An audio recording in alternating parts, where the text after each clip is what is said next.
The 5th year my own children skipped over me in their holiday plans, I didn't cry. Not a single tear fell. There was no sudden sting in my chest, no flinch of heartbreak. Just a quiet, icy understanding settling deep in my bones. After all, I had seen this pattern before. Tara, Lewis, and Bridget had gradually made me less necessary, as though my presence had become optional, a background fixture rather than the anchor of our family. My hands, once full of the warmth of holiday preparations, had been ignored, my words brushed aside, my time and effort treated like invisible currency.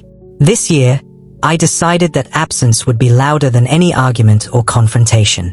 If they wanted to forget me, let them. I packed lightly, efficiently. A soft wool sweater, a notebook filled with observations, my favorite teacup, and, most importantly, the keys to my mountain cabin nestled in Redwood Ridge. That cabin had always been a retreat, a quiet corner away from the world, but it now became my instrument of clarity and control. I didn't want drama, or tears, or explanations. I wanted presence, on my terms. I left no hints, no final texts, no vague posts online. Their busy lives would assume I had something pressing, a last-minute trip or minor errand. I imagined them huddled over their devices, scanning their social feeds for confirmation, oblivious that the very person they claimed to love was no longer within their reach. Every notification, every overlooked call, would be a seed growing into concern, and later, a reckoning. I can still see the images in my mind.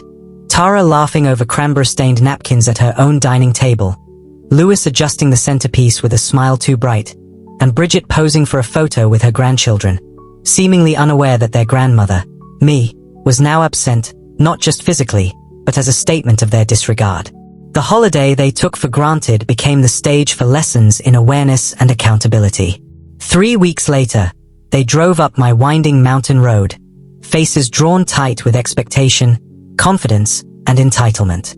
They believed forgiveness would be instantaneous, that my absence was temporary, and that their practiced lines of apology and concern would suffice to sweep away years of neglect.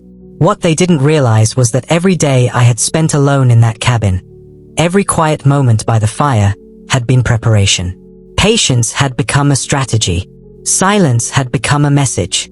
And when the door opened, the world would shift. Because they didn't find the frail woman they expected, waiting nervously in her slippers. They found authority. They found planning. They found consequence.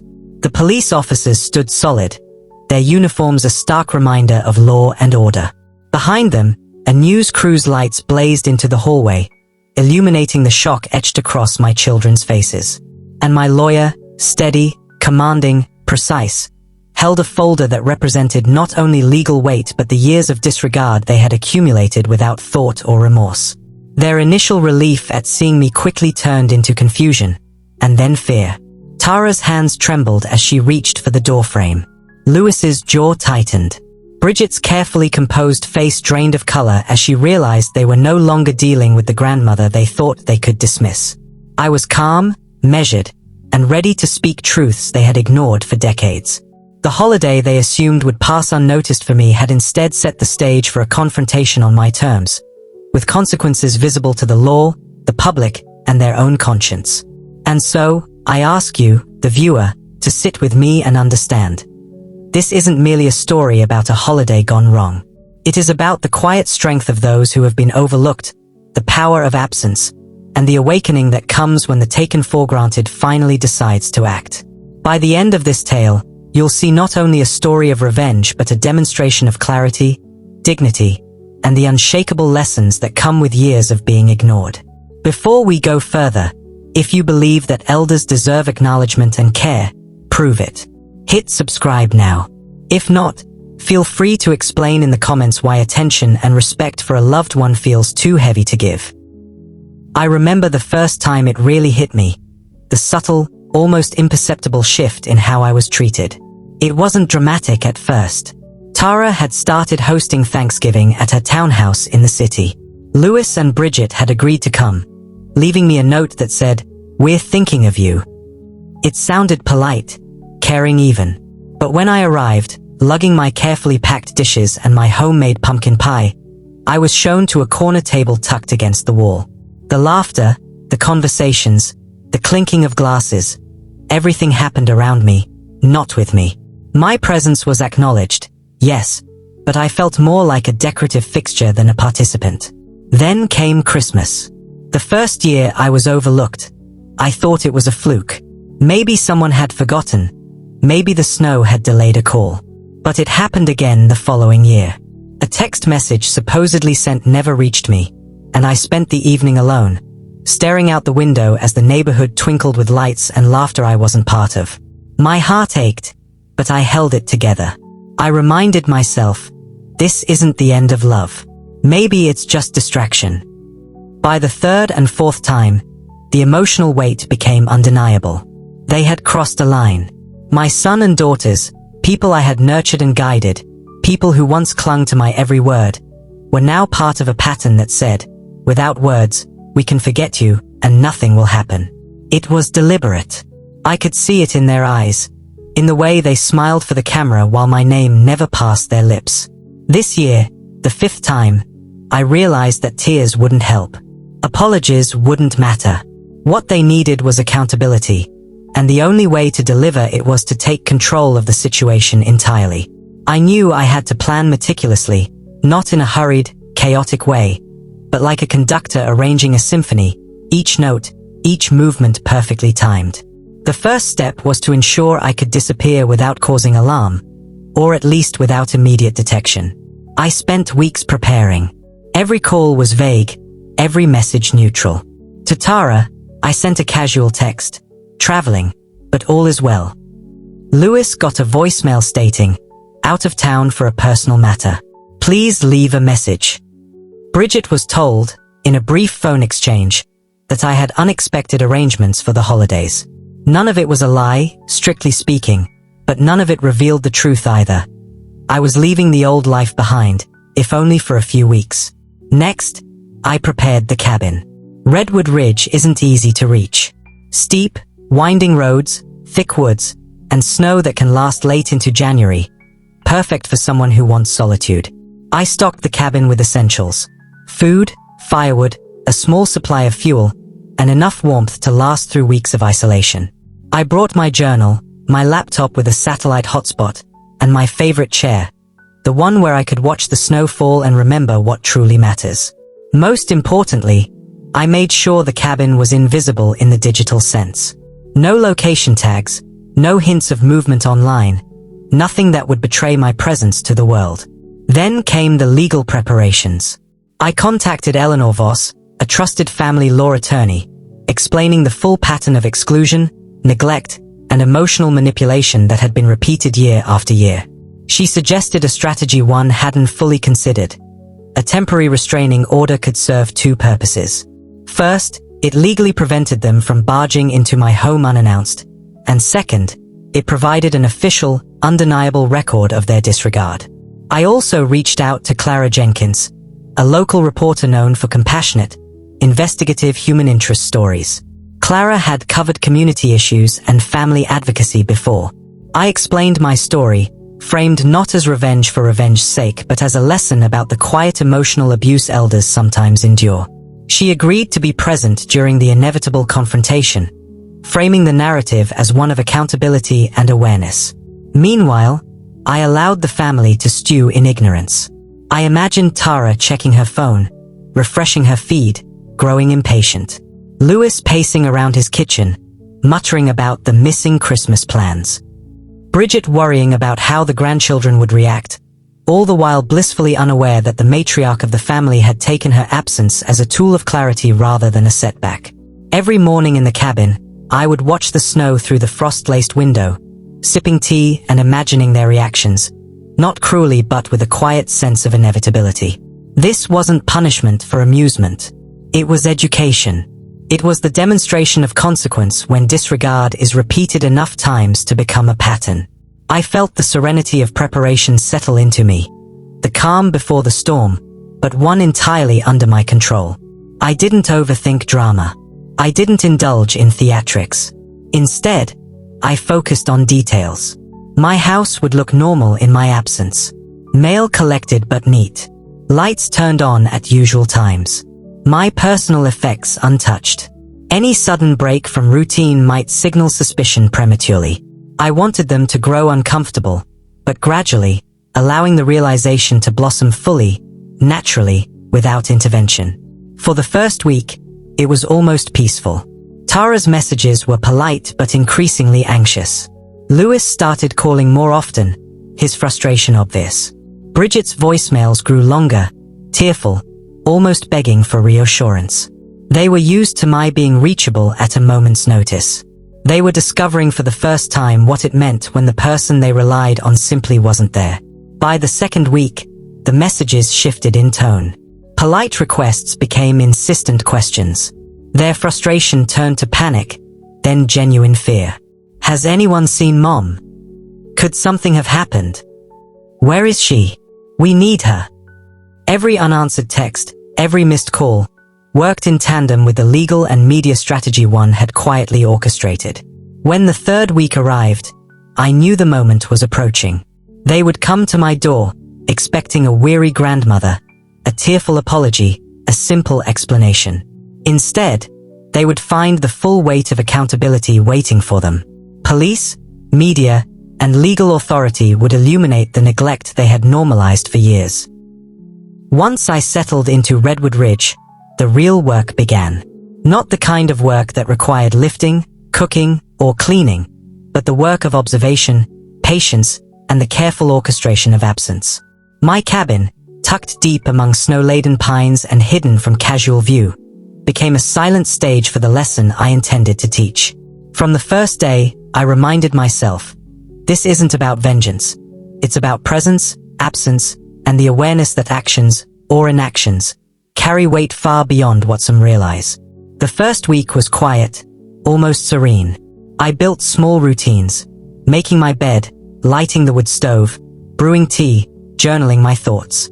Outside, the forest moved without concern for human drama, a comforting contrast to the world I had temporarily left behind. I watched the snowflakes dance lazily to the ground and felt a lightness that had been missing from my life for years. And yet, even in that calm, I kept my mind firmly fixed on the storm I had set into motion for my children. Tara, Louis, and Bridget had no idea the silence was intentional. I imagined their initial frustration at my lack of response. Tara, who prided herself on controlling every holiday detail, must have assumed a scheduling conflict or minor oversight. Louis, ever the problem solver, likely began pacing around his home, muttering over missed connections, fearing that some last-minute disaster had occurred. Bridget, sensitive and emotionally attuned, probably felt pangs of guilt for the first time in years, unsure how to reach me or whether she had simply been too caught up in her own family bubble to notice my absence. The days ticked by, and their messages increased in frequency and intensity. At first, polite inquiries, concerned questions, "Are you okay? Do you need anything? We're thinking about you." But as the first week bled into the second, a subtle shift occurred. Anxiety replaced casual curiosity. Texts became longer, calls more frequent, and the tones more pleading. Their carefully curated facades cracked slightly each day, and the realization that I wasn't immediately reachable began to take root. I deliberately refrained from checking my phone more than once a day, only scanning messages through the satellite link. This allowed me to gauge the change in tone without giving them any false hope of instant contact. Their panic grew in a way that was methodical and inevitable, like a tide rising slowly but with unyielding force. Louis called 8 times on the 5th day of the second week. Bridget left tearful voicemails, begging for reassurance, and Tara began to question her own decisions, wondering if she had somehow caused this by neglecting her mother's feelings. During these days, I also strengthened my legal position. Eleanor Voss was reviewing every prior incident, every slight, every forgotten holiday. Together, we built a clear pattern of exclusion, documented with dates, notes, and the occasional social media post that highlighted their repeated neglect. This wasn't simply a personal vendetta, it was a record. A record designed to make them confront not just the hurt they had caused, but the legal and social consequences of disregarding the person who had built the foundation of their family. I maintained careful mental discipline. Isolation can be a double-edged sword. Lonely, yes, but also empowering when controlled. I allowed myself moments of reflection on 50-plus years of family history. Teaching Louis to ride his bike, reading bedtime stories to Bridget, hosting holiday feasts that drew everyone together. Each memory reinforced the gravity of the situation. These children had built their lives on my guidance, my support, and my love, and yet had acted as though I were dispensable. By the second week, the intensity of their concern was unmistakable. Tara's texts, once measured, became almost frantic. "Mom, we need you. Are you safe? Please call." Louis began calling repeatedly, his voice tight with worry and frustration. Bridget's messages were longer, almost apologetic, a mixture of fear and guilt. Their mental state reflected the precise reaction I had anticipated, their emotional armor cracking under the weight of absence. During this isolation, I also tested my preparations. The cabin had enough supplies to last through severe winter conditions. Firewood was stacked, food organized, and backup communications ensured I could act instantly if necessary. Each precaution was deliberate. I was not simply hiding. I was creating a situation where their assumptions, their entitlement, and their lack of consideration would collide with reality. I kept notes of every message, every unanswered call, every passing day, recording their growing panic. My journal reflected my calm, methodical approach, a blend of observation, strategy, and quiet satisfaction in knowing that their ignorance had finally led to tangible consequences. By the end of the second week, they were no longer merely frustrated. They were genuinely worried. And it was in that heightened state of anxiety that I knew the moment for intervention would be perfect. Then came the subtle signs that the third week would culminate in my intended confrontation. Tara's voice messages became shaky, filled with pleas. Louis started speaking to neighbors as though trying to locate me surreptitiously, leaving a trail of anxious questions in his wake. Bridget confided in friends that perhaps they had pushed too far, realizing for the first time that I might not just be temporarily unreachable. Their panic had reached its peak, the perfect storm I had waited to arrive. And in that moment, I felt no cruelty, only clarity. The isolation had served its purpose. It had taught them the significance of presence, the consequences of neglect, and the weight of assuming love is unconditional without attention or respect. What they believed was an ordinary holiday lapse had become a lesson that could no longer be ignored, a confrontation they would remember not for anger or shame alone, but for the undeniable proof of their repeated disregard. The morning I decided to return to my New England home. The air was crisp, the snow heavy but not unmanageable. I left Redwood Ridge just before dawn, the sky still painted with the soft hues of early morning. My old sedan moved smoothly along the winding roads, carrying with it weeks of preparation, patience, and the quiet confidence of someone who knew exactly how this encounter would unfold. For 3 weeks, Tara, Louis, and Bridget had been grappling with uncertainty, fear, and guilt. By the time I reached the town, I knew they had exhausted every option within their power to find me. Phone calls, texts, voicemails, neighborhood inquiries, nothing had yielded clarity. Their panic had grown steadily, perfectly primed for the moment I had chosen. I arrived at my house just as the sun began to peek over the rooftops. My heart did not race, nor did I feel anxiety. Instead, I felt a sense of controlled anticipation, the kind that comes with years of experience, foresight, and patience. I parked the car discreetly in the garage, ensuring no one could see me approach through the front. Every detail mattered. I had to appear calm, composed, in full control. Inside, the house was immaculate. Lights were on at their usual intervals. The mail sat undisturbed. The furniture and decor remained exactly as I had left it, maintaining the illusion that all was normal. This was crucial. The moment of truth would be more impactful if my absence had left no hint of disorder or alarm. They would enter expecting ease and comfort, only to find themselves confronted with the consequences of their neglect. I dressed carefully. Not a robe or casual wear, but a tailored winter suit, hair pinned neatly, and shoes polished.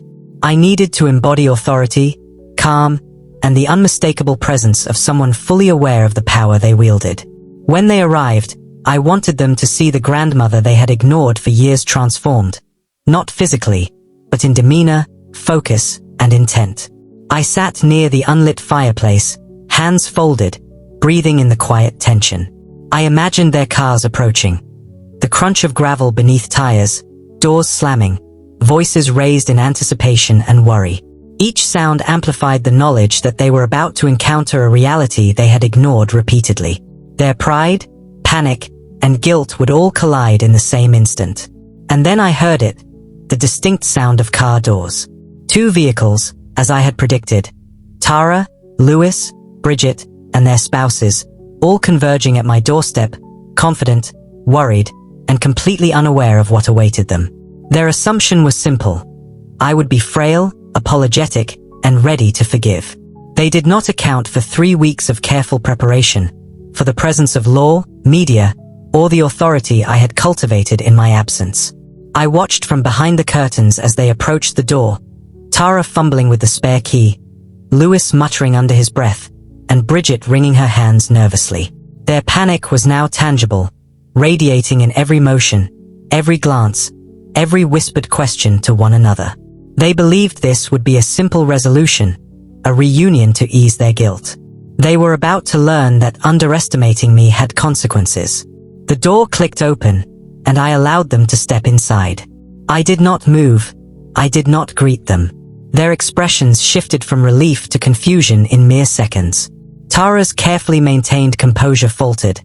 Lewis's frown deepened. Bridget's tear-streaked face froze in shock. They had expected a fragile, apologetic mother, and instead they found someone entirely in command of the situation. Someone who had orchestrated the past weeks with precision, patience, and unwavering resolve. Just as their murmurs began, I raised a hand. "Stop," I said, voice calm but commanding, the kind that brooked no interruption. "Do not take another step." Silence fell. Their gazes darted to one another, realizing that their assumptions were crumbling, that their past behavior was no longer cloaked in familiarity or forgiveness. At that precise moment, 2 more figures entered. Eleanor Voss, my attorney, appeared holding legal documents, temporary restraining orders, affidavits of past exclusion, and formal notices detailing their repeated neglect. Behind her, Clara Jenkins, the reporter, accompanied by a cameraman, illuminated the hallway with bright lights, capturing the unfolding reality in vivid detail. The police officer, who had arrived for the welfare check they had initiated, stepped forward, looking as bewildered as they were.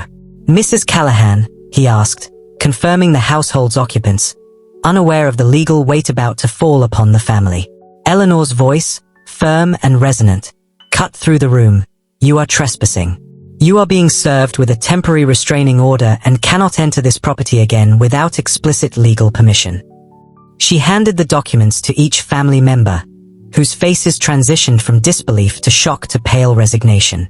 The news camera captured every reaction. Tara's eyes widened, mouth agape. Lewis's jaw tightened, hands shaking.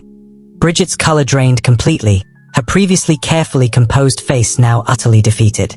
They were no longer seeing a neglected mother. They were witnessing the full consequences of their repeated disregard, broadcast for the world to understand. I stood, finally, feeling every inch of my 74 years fully present and unyielding. I looked directly into the camera, past my children, and addressed the audience, the community, and anyone who had ever taken an elder's presence for granted. I did not vanish because of illness or accident. I vanished because I was deliberately forgotten, year after year. This isn't about a holiday. This is about accountability, respect, and the realization that neglect has consequences. The officer guided the family to the porch, where Eleanor completed the service of papers and clarified the legal limitations. Clara's camera captured their humbled, furious, and shocked faces, a visual testament to a lesson learned too late. I returned inside, closing the door, letting the silence of my home serve as its own statement. I did not need to speak further. The impact had already been felt, and the story, as planned, had become public.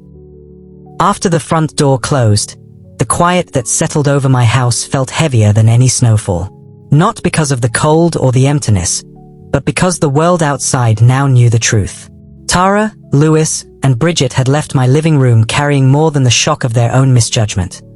They had taken with them the awareness that years of neglect could no longer hide behind family traditions or social niceties. They had crossed the threshold expecting a reunion. They instead encountered consequences that were immediate, undeniable, and public. I poured myself a cup of tea and sat near the fireplace, reflecting on the meticulous work of the past month. Every phone call ignored, every carefully worded message left unread, every silent day at Redwood Ridge had led to this moment. The legal filings, the presence of Eleanor Voss, the news crew led by Clara Jenkins, they had all converged at the exact point where fear, guilt, and accountability met. And the family had nowhere to hide. The story didn't stay contained within my home. By the next morning, the news report aired on local and regional channels.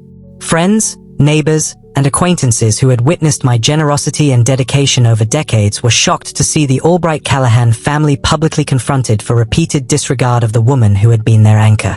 Comments poured in online, expressions of support, shock, and gratitude for the courage it had taken to act. Finally, the narrative was no longer mine alone. It had become a lesson for the community, a cautionary tale about the consequences of taking elders for granted. Meanwhile, inside the house, I organized my notes and documents, not out of obsession, but to maintain clarity and preparedness. Legal counsel had advised keeping every record accessible, should any attempt at retaliation or dispute arise. I smiled quietly, appreciating that the evidence was as meticulous as my planning. It was irrefutable, leaving no room for misinterpretation or excuses. The family, of course, had their own reckoning. Tara contacted relatives and friends, explaining the events in fragments, attempting to rationalize, to contextualize, and to protect her social image. Lewis was forced to answer questions he had never anticipated, both legally and socially, as neighbors, colleagues, and local organizations began connecting the dots. Bridget, emotionally exhausted, seemed to finally recognize the depth of her own inaction and how much she had underestimated the weight of absence. Each was confronted not just with their immediate embarrassment, but with the realization that their repeated neglect had been recorded, witnessed, and broadcast in ways that could not be undone. It became clear that my approach had achieved more than personal satisfaction. It had enforced public accountability. By blending legal recourse with careful documentation, and by leveraging the power of media attention, I had created a situation where the consequences of repeated disregard were unavoidable. They could no longer claim ignorance. Their behavior was now a matter of public record. Friends and neighbors reached out in support, sharing their own stories of elder neglect and expressing gratitude for the courage to act decisively. Calls and messages from those I had mentored over the years poured in, acknowledging that what had been done was not only justified but necessary. Their voices reminded me that my actions resonated far beyond the walls of my home, that the silence I had imposed for 3 weeks had amplified a larger message about respect, responsibility, and the value of presence. In the following days, the family attempted to regain control of the narrative, but the combination of legal authority and media exposure ensured that they could not simply rewrite history. Every action, every public statement, was measured against the undeniable reality that they had repeatedly failed to include and acknowledge the woman who had built their lives from the ground up. Their discomfort and shame were not arbitrary. They were the natural consequences of consistent, avoidable neglect. For me, the outcome was not about triumph in a conventional sense. It was about establishing boundaries, reclaiming agency, and ensuring that my life and contributions were respected. The satisfaction was subtle, almost imperceptible to an outsider, but profound in its permanence. The house, quiet once again, was no longer just a home. It was a statement, a symbol of resilience and self-respect, and a testament to the truth that actions, or the lack thereof, have weight. By the 3rd week after my return, the community had begun to digest the story fully. Messages from local advocacy groups and charities acknowledged the importance of accountability, highlighting how my actions underscored the need for vigilance in preventing emotional neglect of elders. Articles and segments detailed the careful planning, the legal actions taken, and the emotional impact on the family, reinforcing the message that this was not simply about Christmas. It was about respect, boundaries, and personal dignity. If you've watched this far and haven't hit subscribe, consider this. One day, the people who care for you could be silenced or forgotten, and you might never see the warning signs. Subscribe now to stand for those who built the foundations of your life. Or join the comments and tell everyone why you would let someone's love go unnoticed. The days following the confrontation unfolded with a peculiar mix of serenity and quiet triumph. Inside my New England home, the walls seemed to hum with the satisfaction of a plan carried out to perfection. No decorations rattled with rushed holiday preparations. No voices bickered over trivial gifts. No hurried footsteps ran up and down the staircase. Instead, the silence was deliberate, chosen, and comforting. I could sit by the fireplace and hear only the faint whistle of the wind through the snow-laden trees outside, a stark contrast to the chaos and panic I had left in the driveway only days before. Tara, Lewis, and Bridget were still grappling with the reality of their public humiliation. Each phone call, each whispered conversation, was layered with the fear of reputation lost, the unease of neighbors discussing the story, and the persistent reminder that their repeated exclusion had finally been documented and broadcast. For years, they had relied on the assumption that family would always forgive, forget, or remain silent. That assumption had crumbled, piece by piece, in the span of 3 weeks. I spent time reconnecting with myself in ways that had long been postponed. Reading by the fireplace, tending to my small indoor garden, and sipping tea while listening to classical music reminded me that life's value was not measured by appearances or the attentions of others. Instead, it was measured by the dignity with which one navigates the world and the courage to stand firm when confronted with injustice. Every thought, every moment of reflection reinforced that my actions were not merely reactionary. They were transformative, both for me and for those around me. Letters and messages arrived from friends and neighbors, offering support and gratitude. People shared their own experiences of neglect, betrayal, and invisibility, thanking me for taking a stand and showing that accountability was not only possible but necessary. Some were hesitant, fearing the social repercussions of challenging their own family dynamics, but they found courage in my example. It became clear that my story had reached far beyond the immediate family. It had sparked a dialogue about respect, boundaries, and the consequences of repeated disregard.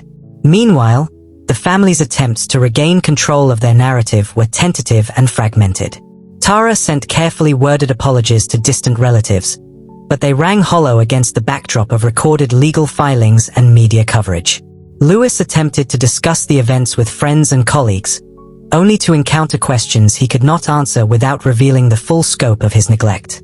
Bridget oscillated between private shame and public defensiveness, realizing that no explanation could erase the visibility of their actions. Every effort to regain social equilibrium faltered, further reinforcing the weight of the lesson I had delivered. During this period, I also reflected on the broader implications of my choices. My actions demonstrated that agency and self-respect were not optional, even in the context of familial relationships. For decades, I had dedicated myself to raising a family, nurturing grandchildren, and maintaining traditions that had been cherished by all.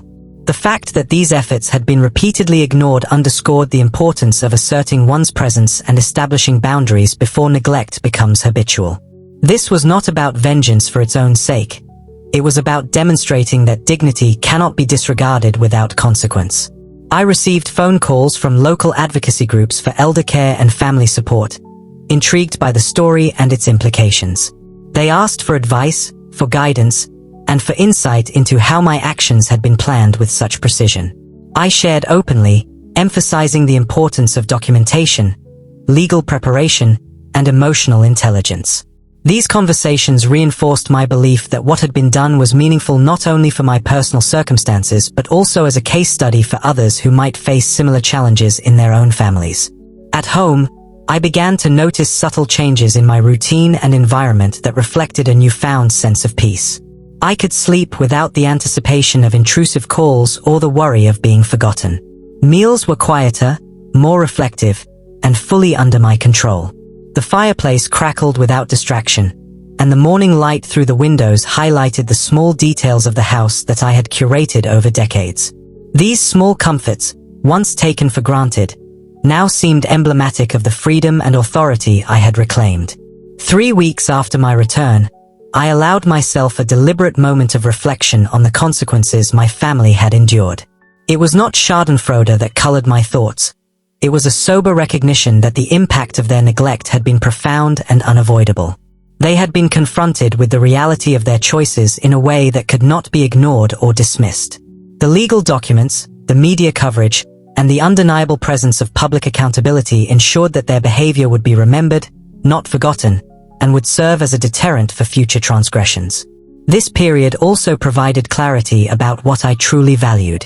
The validation of friends, neighbors, and the wider community was meaningful, yes, but the real measure of success was internal. The knowledge that I had acted decisively, that I had maintained composure and foresight, and that I had protected my dignity without compromise.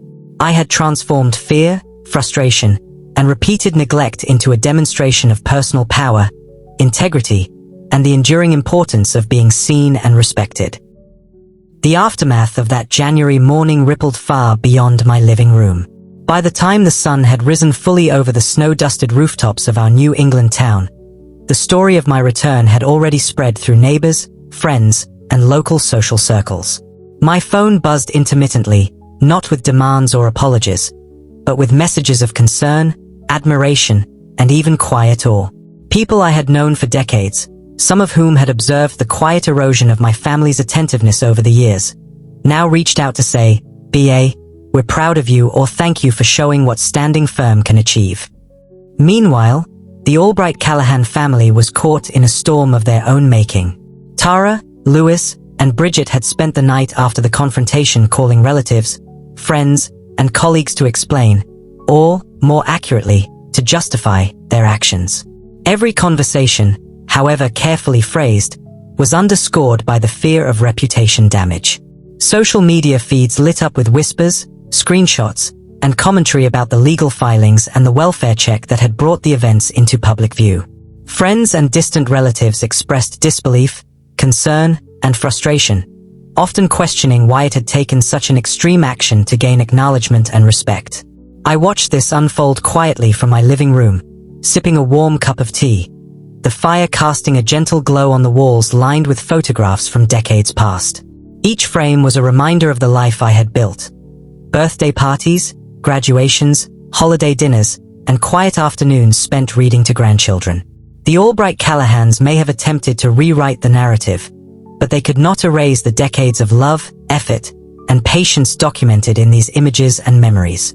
Tara reached out to a local news anchor, attempting to cast herself as concerned and responsible, but the coverage had already framed the story in terms of repeated neglect and eventual accountability. The narrative that had been carefully cultivated over years, of a cheerful, connected family, was crumbling.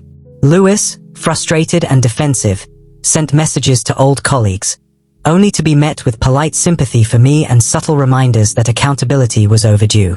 Bridget vacillated between silent shame and private confrontations with neighbors, realizing that no amount of rationalization could alter the reality that their repeated neglect had consequences. It became evident that their fear was no longer personal. It was social, emotional, and public. For 3 weeks, I had orchestrated a quiet pressure that allowed panic to build, questions to multiply, and reputations to waver. Every unanswered call, every unreturned message, every hint of absence had compounded into a crescendo of anxiety that my family could not escape. By the 3rd week, the initial embarrassment had transformed into a deeper awareness. Their actions, or inactions, had been seen, judged, and recorded. Meanwhile, community members began reaching out directly to me. Some offered support in the form of advice, sharing stories of their own relatives who had disregarded them or elderly friends who had been quietly neglected. Others simply sent words of encouragement, acknowledging the bravery required to assert oneself in the face of repeated family oversight. I realized that the ripple effect of my actions was extending far beyond my personal circle. It was prompting reflection, conversation, and perhaps even change within the broader community. In the family, the dynamics shifted dramatically. Lewis, usually the first to speak in family gatherings, became quieter, hesitant to engage for fear that any comment might be perceived as defensive or dismissive. Tara attempted to regain control by scheduling small visits to relatives, but these were carefully scrutinized by those who now knew the full story. Bridget, who had often ignored the subtle cues of neglect, now found herself confronted not only by me but by a community that understood the pattern and its consequences. Their collective discomfort was a stark contrast to the calm and satisfaction I felt, and it served as a reminder that accountability could not be avoided once the public eye had been engaged. I spent this period also reflecting on my own resilience. For decades, I had prioritized family over myself, smoothing tensions, baking cookies, hosting holidays, and ensuring that every detail of their lives was attended to. Now, having reclaimed control and visibility, I experienced a renewed sense of agency. I realized that standing firm, asserting boundaries, and allowing the consequences of neglect to play out was not just an act of self-respect. It was an investment in future generations, demonstrating that care and attention cannot be taken for granted. The media coverage, legal documentation, and community response combined to create a sustained pressure on the Albright-Callahans. No casual remark, no overlooked email, no small oversight could now be dismissed. Their actions were visible, traceable, and subject to public scrutiny. The lesson, clear and unavoidable, was that repeated neglect carries weight, and the consequences of ignoring those who care for you most are inescapable. Through it all, I remained composed, deliberately avoiding confrontation outside of the planned legal and public exposure. I knew that any misstep on my part could have diluted the message or allowed my family to regain the upper hand. My patience, discipline, and foresight were the pillars of the plan's success. In observing the unfolding chaos without participation, I could appreciate the full scope of the impact, witnessing the transformation from casual dismissal to full awareness.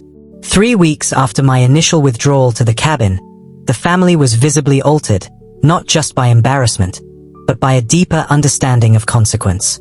Their attempts to normalize interactions, to apologize, or to explain away their behavior were all filtered through the lens of public accountability. The quiet satisfaction of this shift was immense. Their recognition of neglect, forced into awareness through patience, law, and media, was more powerful than any immediate confrontation could have been. The story had taken on a life of its own. Beyond legal and social consequences, it had created a broader dialogue about elder respect, accountability, and the courage required to assert boundaries in families where love can sometimes be taken for granted. I felt a quiet pride, not only in the effectiveness of my plan, but in the potential ripple effect for countless others who might face similar challenges in their own homes. By the start of the following week, the weight of accountability had fully settled on the Albright-Callahan family. They were no longer simply anxious or embarrassed. They were confronting the reality that their repeated neglect had tangible, undeniable consequences. Every phone call, every whispered conversation among neighbors, every polite yet probing question from colleagues reminded them that their actions, or consistent inactions, could no longer remain hidden. The public and legal acknowledgement of their neglect had shifted the dynamic irreversibly. Inside my home, I observed the ripple effect quietly. The house felt alive with a calm authority that contrasted sharply with the chaos that had engulfed my family. My living room, still warm from the fire I had maintained during the weeks of waiting, became a space of reflection, planning, and observation. I realized that the balance of power had shifted, not through anger or rash action, but through patience, foresight, and the strategic use of law and public visibility. Tara, Lewis, and Bridget each approached the aftermath differently, revealing the depth of their unease. Tara, the one who had often positioned herself as the family organizer, found her social standing slightly eroded. Relatives and neighbors, previously inclined to defer to her, now questioned her judgment. Invitations to gatherings were tinged with caution, casual comments carried more scrutiny, and subtle reminders of her mother's influence crept into conversations she could not control. Lewis, who had often assumed a position of authority and command within family discussions, found his confidence shaken.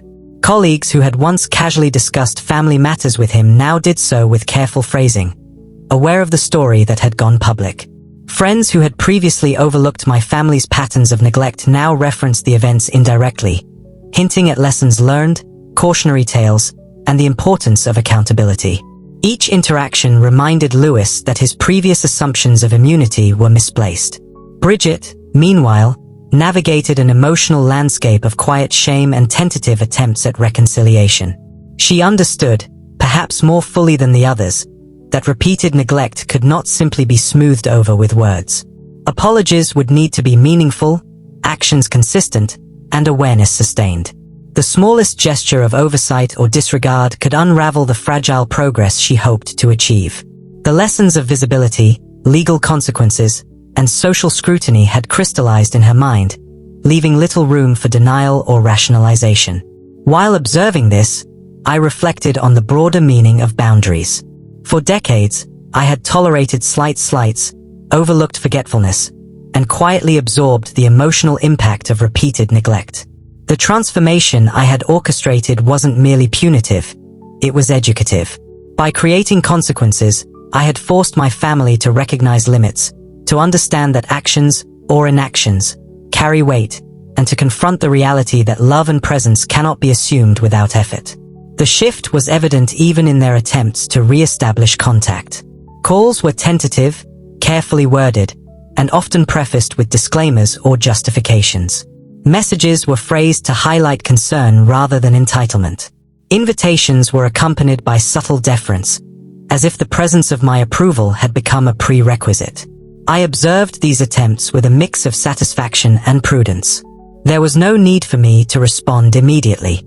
Each message, each hesitant step toward reconciliation, was a testament to the power of boundaries and the importance of measured responses. Community members continued to reach out, some offering congratulations, others seeking advice on navigating similar family dynamics. Each conversation reinforced the broader impact of my choices. The events were no longer confined to my household. They had become a reference point for discussions about respect, elder care, and the importance of proactive accountability. I began documenting these interactions in a private journal, noting patterns, reactions, and the slow evolution of my family's awareness. This record would serve as both a personal reflection and a guide for others seeking to assert their presence in the face of neglect. 3 weeks after my initial retreat to the cabin, the Albright Callahan's behavior had noticeably changed. Tara took on a more considerate tone, Lewis approached interactions with caution, and Bridget demonstrated awareness of the boundaries I had established. While old habits were not entirely erased, the consequences of repeated disregard had left an indelible mark. They had learned that absence could be felt, visibility mattered, and that actions, no matter how subtle, were observed and evaluated. I also reflected on the personal transformation that had taken place. I had moved from a position of hurt and frustration to one of empowerment, dignity, and deliberate action. My autonomy, long taken for granted, had been reaffirmed. The process of asserting boundaries, orchestrating legal and social consequences, and observing the results allowed me to reclaim authority over my life and my environment. This sense of control and agency was deeply satisfying, reinforcing the importance of patience, strategy, and self-respect in situations where neglect had once seemed unavoidable. The final lesson of this period was clear. Accountability, visibility, and boundaries create change. By allowing my family to confront the reality of their neglect in a structured, deliberate manner, I had catalyzed growth, reflection, and adaptation. Their recognition of consequences, coupled with the awareness of public scrutiny, ensured that patterns of disregard would no longer dominate our interactions. For me, this outcome was not just a victory, it was a blueprint for asserting dignity, teaching responsibility, and preserving emotional well-being. By the 3rd week after my retreat to the cabin, the Albright Callahan family's anxiety had reached a fever pitch. The repeated silences, unanswered calls, and vague messages had created a vacuum of uncertainty, and I could sense the tension building even from a distance. This wasn't a mere test of patience. It was the perfect moment to combine strategy with legal precision and public visibility. The plan was unfolding exactly as I had envisioned, and I remained calm, deliberate, and entirely in control. The first element of this phase involved strengthening the legal foundation I had carefully prepared with Elias Thorne. We reviewed every previous incident of neglect, documenting the pattern of omission over 5 consecutive holiday seasons. The evidence was robust, missed calls, overlooked messages, and social media posts proving my repeated exclusion. Elias highlighted that while families might tolerate a single oversight, repeated actions, or deliberate omissions could constitute emotional abuse, particularly when they targeted someone elderly and reliant on established family traditions. These filings were not meant to punish but to assert authority and ensure boundaries were respected. Next, we coordinated with Sierra Ruiz and the regional news team. The aim was not sensationalism but to make a quiet, undeniable statement. Neglect has consequences. I shared with Sierra the detailed timeline, the repeated omissions, and the personal impact these actions had on my life and well-being. She understood the story's gravity immediately. Within hours, preliminary coverage was drafted, ready to air in a manner that highlighted accountability without exposing unnecessary personal details. I knew the presence of a neutral observer, someone trained to convey facts clearly, would intensify the impact of the legal filings and further pressure my family to confront their actions. Meanwhile, I monitored the family's behavior closely. Tara, Lewis, and Bridget were attempting to coordinate their appearances, planning tentative visits and carefully wording text messages, each one weighed down by self-consciousness and dread. Their uncertainty was visible even through brief social interactions. I could sense hesitation and a lingering fear that any misstep would be noted publicly. The realization that the eyes of the community were on them, combined with legal scrutiny, was transforming their behavior from casual negligence into careful calculation. The climax of this strategy was designed for maximum impact. On the morning of the 22nd day, I returned to my main home just before sunrise, taking care to arrive quietly so my presence would be a controlled revelation. The house was immaculate, the lights soft, and the fire crackling in the fireplace. I dressed sharply, projecting the appearance of someone entirely composed and unassailable. My goal was simple. When the family arrived, expecting either a tearful reunion or an easy apology, they would encounter a woman fully aware of her rights, her power, and the consequences of their repeated neglect. As the first car pulled into the driveway, my anticipation was measured. I could hear the crunch of snow under tires and the faint murmur of voices outside. The second vehicle arrived moments later. The door opened, and the familiar shuffle of hurried footsteps approached the front porch. Tara's voice was high with concern, Lewis's tone defensive, and Bridget's words faltered under the weight of doubt. The police were already positioned discreetly, ready to intervene if any unlawful entry occurred. Elias Thorne waited in the background, legal files in hand, ready to serve the temporary restraining order if necessary. The moment they crossed the threshold was a calculated reveal. They expected a frail, apologetic presence. Instead, they found me standing with poise and authority.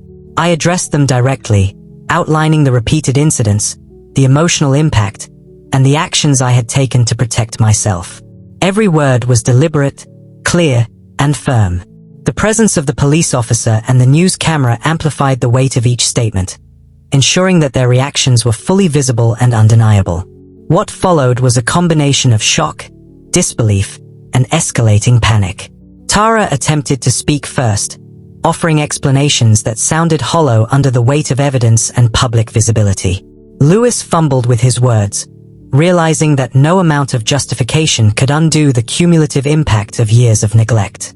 Bridget, visibly shaken, tried to reconcile, but the presence of legal authority and media coverage prevented any immediate dismissal of the events.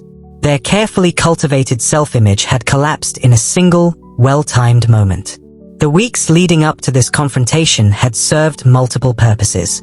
First, they allowed my family to experience the natural progression from concern to panic, highlighting the seriousness of their repeated oversights. Second, they gave me time to construct a legal and public framework that transformed personal grievance into accountability. Third, they provided a narrative that was unassailable, combining emotional weight, historical evidence, and public documentation. Each element reinforced the others, creating a cohesive and impactful demonstration of consequence. I observed quietly as the family processed the reality before them. Text messages went unanswered in the heat of the moment. Whispered comments were muted by the awareness that cameras and legal oversight were documenting everything. The authority I had established was clear. Absence, neglect, and dismissal carried measurable consequences. By allowing them to confront the result of their actions in a controlled, public manner, I had ensured the lesson was inescapable. The story of the Albright Callahan's oversight extended beyond personal reconciliation. Neighbors, colleagues, and community members became aware of the situation, and their collective acknowledgement added a layer of social consequence.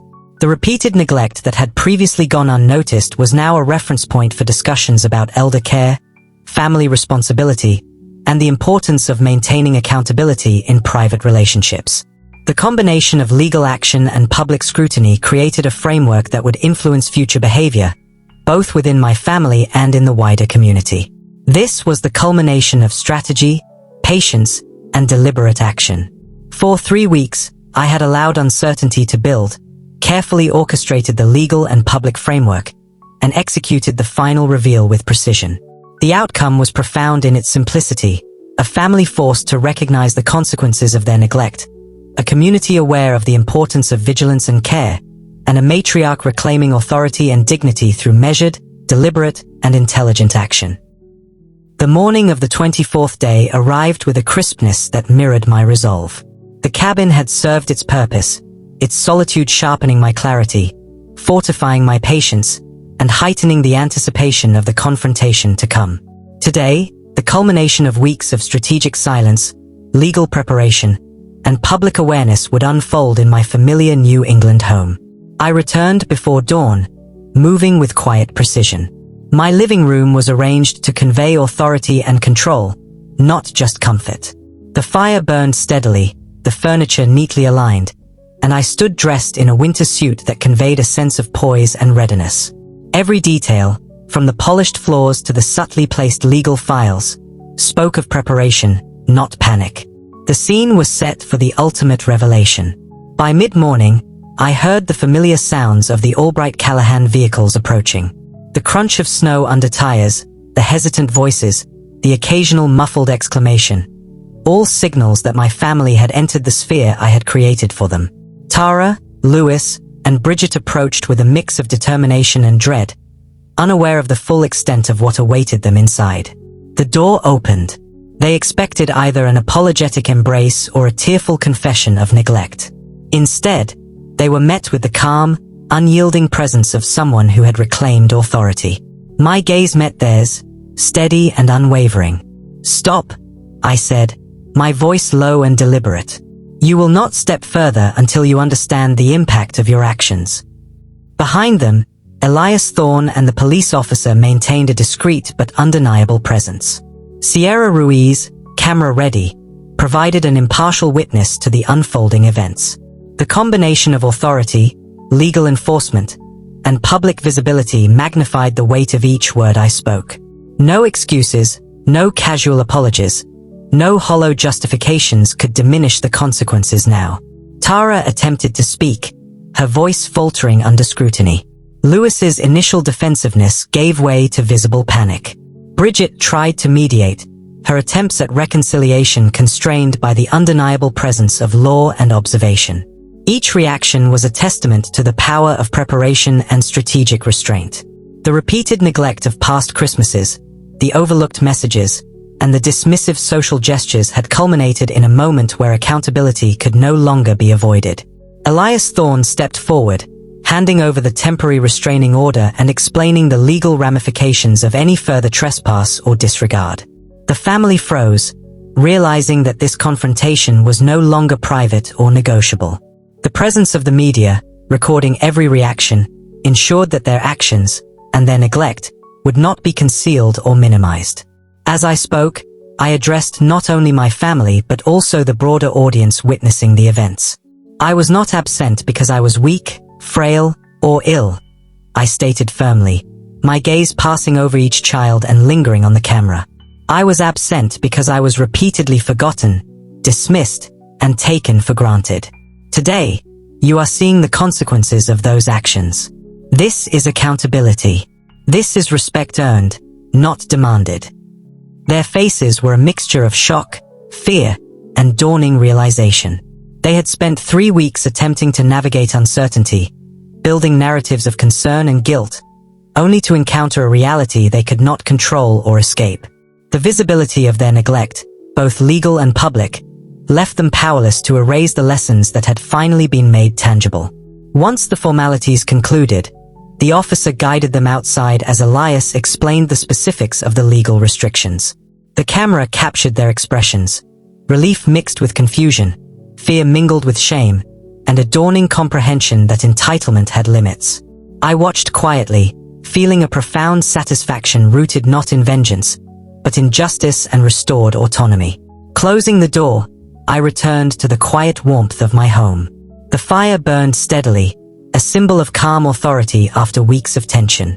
The silence was no longer a void. It was a testament to boundaries, preparation, and the power of thoughtful action. My family had confronted the consequences of their repeated neglect. The community had witnessed accountability in action, and I had reclaimed the dignity and respect that had been overlooked for far too long. This resolution was not merely the end of one confrontation. It was the beginning of a lasting shift in family dynamics. The lessons of visibility, legal accountability, and personal boundaries would resonate long after the cameras were gone, shaping interactions, respect, and awareness for years to come. The story had reached its climax, but its implications would continue to influence behavior, ensuring that care, presence, and acknowledgement were no longer optional. If you're watching this and haven't subscribed yet, consider this. One day, someone you love may be ignored until it's too late. Hit subscribe now to stay alert, or join the comments and explain why abandoning someone who depends on you is acceptable.